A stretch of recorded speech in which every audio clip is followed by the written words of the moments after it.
يعرف الناس مع من حشرنا الله في الجوار. كنا نريد أن يعرف الناس النوايا الحقيقية لمن هم يساكنوننا ويجاوروننا. ولله الحمد سبحانه وتعالى، فقد انكشف الغطاء وعرف كل واحد بقيمته الحقيقية، قيمته البشرية وقيمته السياسية. La montée de l'intégrisme est très sensible dans un certain nombre de pays, pas au Maroc. Vous êtes d'ailleurs en quelque sorte le chef religieux, donc vous pouvez bloquer en quelque sorte l'intégrisme. C'est ce que beaucoup de personnes me reprochent, disons heureusement. Alors est-ce que vous craignez finalement que dans cette communauté immigrée en France puisse se développer l'intégrisme? Première question. Deuxième question, comment allez-vous concevoir vos relations avec un pays voisin, l'Algérie, si l'intégrisme y sévit de manière plus sévère encore?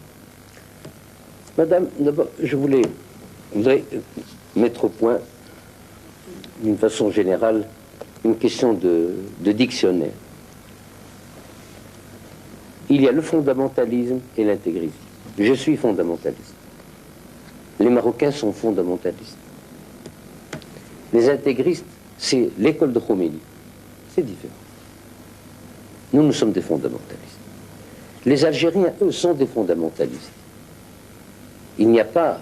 Tout le fils n'est pas intégriste. Ce sont des fondamentalistes dans leur majorité. Qu'est-ce qui a fait penser qu'ils étaient intégristes? Bien parce que pendant 25 ans, particulièrement sous Ben Bella et Boumediene, ils ont été sevrés de la seule identité qu'ils gardaient encore après 130 années de colonisation, à savoir l'islam. Il n'y a pas eu d'enseignement religieux. Il n'y a pas eu d'université qui fasse apprendre l'arabe. On a supprimé toutes les associations des oulémas. Et le peuple algérien a compris ou a pensé qu'on lui faisait perdre ce qui lui restait de son identité et qui avait résisté à 130 années de colonisation.